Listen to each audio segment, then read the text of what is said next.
আসসালামু আলাইকুম সবাইকে। এক সপ্তাহ ধরে যে বিষয়টি আলোচিত হচ্ছে সেটা হচ্ছে ঋণ খেলাপি এবং হচ্ছে দ্বৈত নাগরিকদের মনোনয়ন দেওয়া সম্পর্কিত। আমরা দেখেছি হরে ধরে ঋণ খেলাপিদেরকে, যেমন আসলাম চৌধুরী, উনি প্রায় 2100 কোটি টাকা 1700 কোটি টাকা ওনার ঋণ খেলাপি আছে। তারপরে হচ্ছে আব্দুল আওয়াল মিন্টু, ওনার ঋণ খেলাপি আছে। বিভিন্ন জনের এরকম ঋণ খেলাপি আছে। আমার আসনের একজনের ঋণ খেলাপি আছে।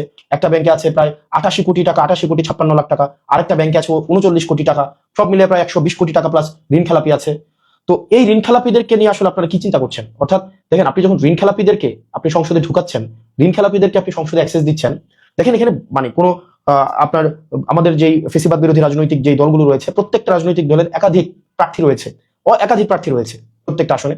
তো আমরা প্রত্যাশা করেছিলাম যে 24 পরবর্তী বাংলাদেশে আপনারা মনোনয়ন দেওয়ার ক্ষেত্রে যারা অন্তত বাংলাদেশ থেকে যারা ভিতর থেকে কুরে করে ফাঁকা করে দেয়নি, ওই মানুষগুলাকে আপনারা হচ্ছেন মনোনয়নটা দিবেন। কিন্তু অত্যন্ত দুঃখজনক বিষয়, আপনারা ঋণ খেলাপিদেরকে মনোনয়ন দিয়েছেন এবং ওই ঋণ খেলাপিদেরকে আপনারা সেভ করার জন্য ছাত্রদল গত 2 দিন ধরে ইলেকশন কমিশনের সামনে মফ করছে। মানে ছাত্রদল যে কাজটা করছে এটাকে আপনারা মব হিসাবে দেখবেন না। মানে ছাত্রদল যেটা করছে এটাকে ঋণ খেলাপিদেরকে সেভ করার জন্য তারা এই কাজটা করছে। মানে ঋণ খেলাপি এবং ঋণ খেলাপিরা এরা কি করবে? ওদের কাছ থেকে ওরা সংসদে যাবে, সংসদে গিয়ে ওরা আইন প্রণয়ন করবে। কাদের বাঁচানোর জন্য আইন প্রণয়ন করবে? ওরা নিজেদেরকে বাঁচানোর জন্য আইন প্রণয়ন করবে। অর্থাৎ ব্যাপারটা হয়ে গিয়েছে এমন যে আমরা শিয়ালকে মুরগির নিরাপত্তার দায়িত্ব দিচ্ছি, মানে যিনি চুরি করছেন তাকে আবার আমরা হচ্ছে দায়িত্ব দিচ্ছি যেন চোর ধরে। মানে এটা প্র্যাকটিক্যালি এটা কোনোদিনও পসিবল না। আমরা যতদিন না পর্যন্ত এই ঋণ খেলাপিদেরকে আমরা আইনের আওতায় নিয়ে না আসতে পারবো, ঋণ খেলাপিদেরকে আপনি আইন বানানোর দায়িত্ব তো আপনি কোনোভাবেই দিতে পারেন না। আমাদের বাংলাদেশটার এই যে একটা মানে ইমব্যালেন্স অফ পাওয়ার তৈরি হয়েছে, এটা কারণ হচ্ছে যারা পলিসি মেক করেছে এবং যারা পলিসি থেকে বেনিফিটেড হয়েছে তারা একটা জনগোষ্ঠী হয়ে গিয়েছে।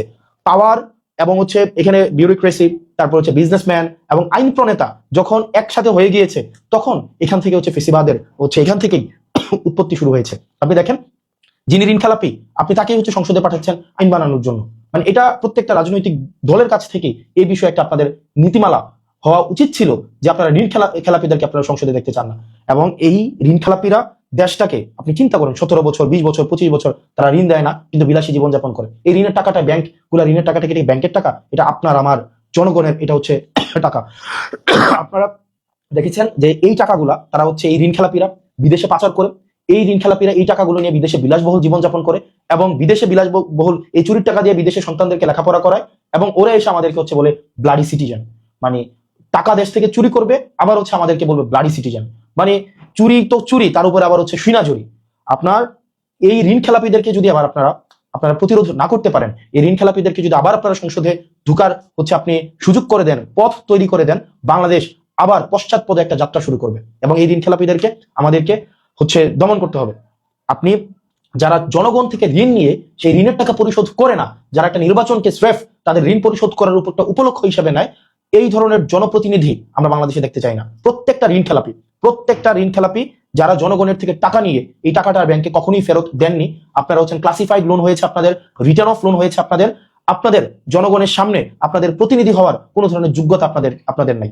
মানে ইটস ভেরি সিম্পল ইকুয়েশন। আপনি টাকাই দিচ্ছেন না, আপনি জনগণের টাকা মেরে দিচ্ছেন, আবার আপনি সংসদে যাবেন জনসেবা করতে। মানে it's by conflict of interest. একটা লোকের যখন 150 কোটি টাকা ঋণ থাকে, 1500 কোটি টাকা ঋণ থাকে, সে যখন আইন প্রণয়ন করতে যাবেন, সে কখনোই ঋণ খেলাপিদের প্রতি স্ট্রিক্ট সে কখনোই আইন প্রণয়ন করবে না। নেভার। আপনি লিখে রাখেন, এই ঋণ খেলাপিরা কখনোই ঋণ খেলাপিদের ধরার জন্য কখনোই স্ট্রিক্ট কোনো আইন প্রণয়ন কখনোই করবে না, কোনো অর্থনৈতিক পরিকল্পনাই নিবে না, যাতে করে ঋণ খেলাপিরা তাদের ঋণ হচ্ছে যথাযথভাবে পরিশোধ করতে পারে। এই ঋণ খেলাপিদেরকে জনগণ অবশ্যই বর্জন করতে হবে।